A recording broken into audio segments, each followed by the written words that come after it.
as soon as you start getting into the longer interval bumps, or if there's any other swell in the water, those swells can confuse you if you don't know what to look for. And so what happens is they're moving at different speeds, and the short interval bumps that are kind of more lined up and they're more organized, um, kind of can get cleaned out. And sometimes they're still there, but the long interval bumps kind of come in and they come faster, and they're a bigger mound that like the little bumps are in and on that as that's moving. And so I've found a lot of people that try and go out, even me included. If you go out on a long interval day that the surf is bombing, you feel completely lost Yeah. until you're like pretty experienced. And so that same run could be really friendly one day and then could be very challenging the other day. So foil choice kind of plays into that. As we are learning how to do these sports, we want to have bigger foils because it's either hard to get up with a sub Hmm. or hard to get up with parawing. You don't want to have a super huge parawing because then you're just too lit to go upwind. So we tend to have a little bit bigger foil when we're learning.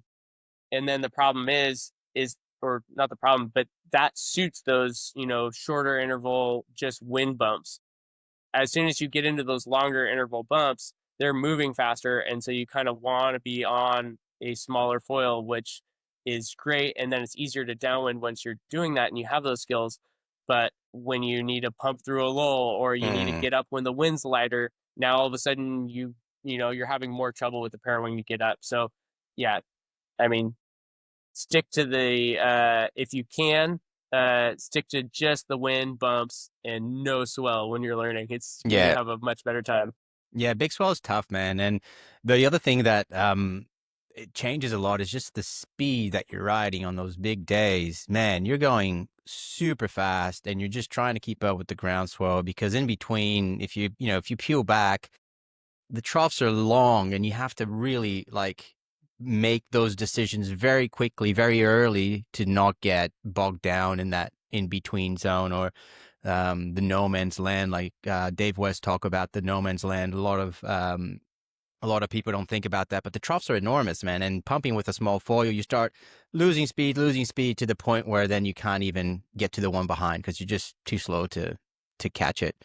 It's tricky. Yeah, yeah. So how the different intervals as well. So when they're shorter interval, you're looking closer and you're making Mm, your judgments and reading the bumps.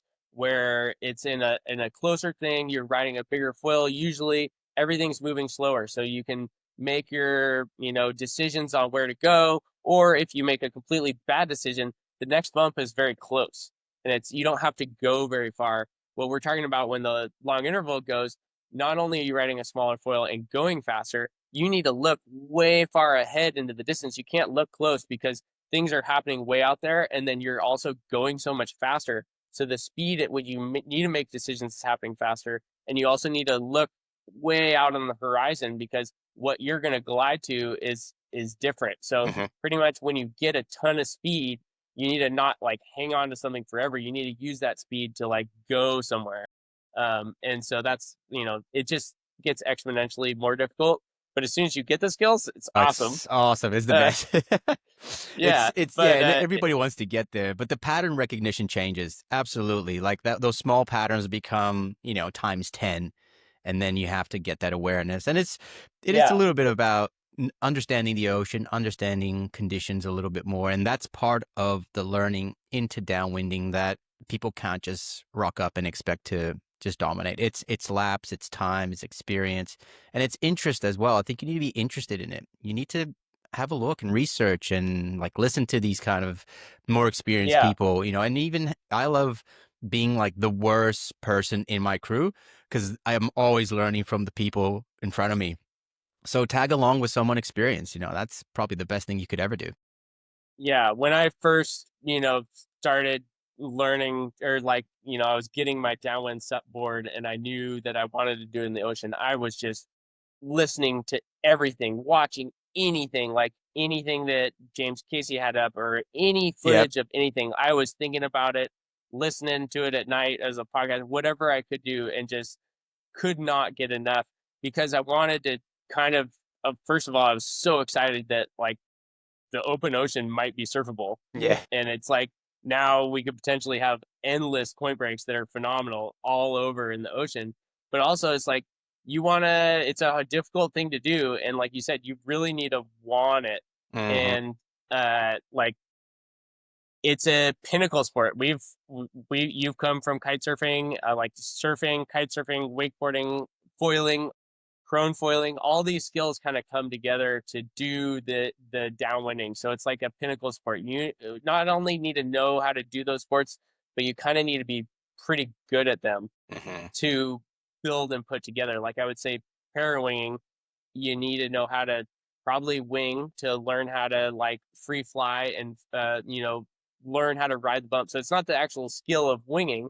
You do get a little bit with getting up on the board, but it's more that access to getting out in the bumps and Hmm. not having to wait for someone on jet ski. Jet ski works great too, but you're gonna not get as many opportunities as you would for winging. So like you got to first learn winging and learn how to free fly in the bumps, because if you go out there on a parawing, packing away is kind of a difficult task. It's something for an advanced foiler. It's not Yeah. something for someone who's just doing it. So it's actually harder to kind of learn how to downwind with just a pair wing without having to go winging first.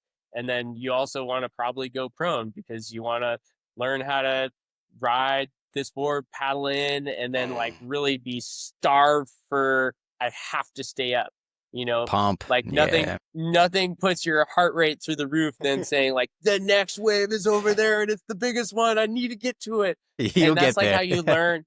Yeah, like so if you just winged, maybe free flying you would get that, but since you can grab it again, people like tend to, you really need to like be like, I'm not going to grab it and ride it until you come down off foil, because all of your learning happens in that last like couple Mm. percent, because everything's easy when it's easy, but as soon as you like are needing to link that last little bit of swell, you need to like milk the energy out of it. And then you get slow and you learn, oh, here's the bottom end of my foil. I can start actually really feeling the lift here. And as soon as I go over there, I really lost all that feeling. And so you get into this, you know, sense of where is my energy from the ocean. And if you're going fast and just flying, say you went really fast with the wing and you bear off and you're like, wee, you're not really Mm. generating power from the swells. And then if you grab back again, maybe you never got to that,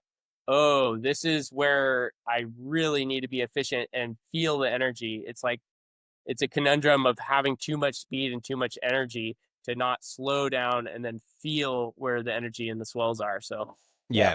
That's that's such a good point, man. And I think understanding that transition from getting your power and your energy from the wind or a sail to then transferring that to getting your wind and your power from the foil and the energy in the water, that takes time. And I remember many times like I was going very slow and you just punch through the water because you maybe pump a little bit too strong. Like, but now I can ride slow and I know that I have to be sensitive. I have to be gentle until I feel something that I'm like, all right, I'm back into the to where I need to be. And those things, if you don't really commit to either prone or something like that, where you mentioned this, like, I want to go out there and get the next wave, but you got to dig.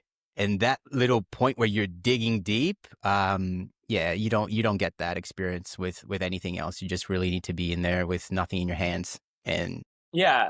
And to be honest, like when you're downwinding, you're out in the ocean. Like you don't want to be down not foiling. You want to be up yeah, foiling, because there's animals out there. You're exposed. You want to be doing the sport. And so the better prepared you can be, if you have the skills of being able to say, if you really can't read the swells very well, but you can pump, you can mm, get yourself to this next one that's obvious, then you can like hone your skills of reading the bumps. And so that's like, having those different skill sets, even if it's not surfing really aggressively and doing all this stuff, but knowing how to do a turn that's functional, that yeah, slows yourself down intentionally to then draw yourself up hmm, onto a bump rather than only having to go forward. You can do functional turns that allow you to, you know, make the process of like reading and flowing with the bumps so much easier. All those little skills are really important. And I feel like a lot of people that come from winging they don't have that much balance of not holding on to something. And if they do, they're still getting a little bit of balance from it, and Mhm. it's dragging them a little bit downwind. Mhm. And the kind of turns that they're doing are they don't, almost like surf turns translate better into downwinding when you've like stashed the 100%. parawing away, because you can like kind of do little ones or big ones and all this stuff, and all these things you want to be able to position yourself with these maneuvers, because it's not just a down the line wave endlessly.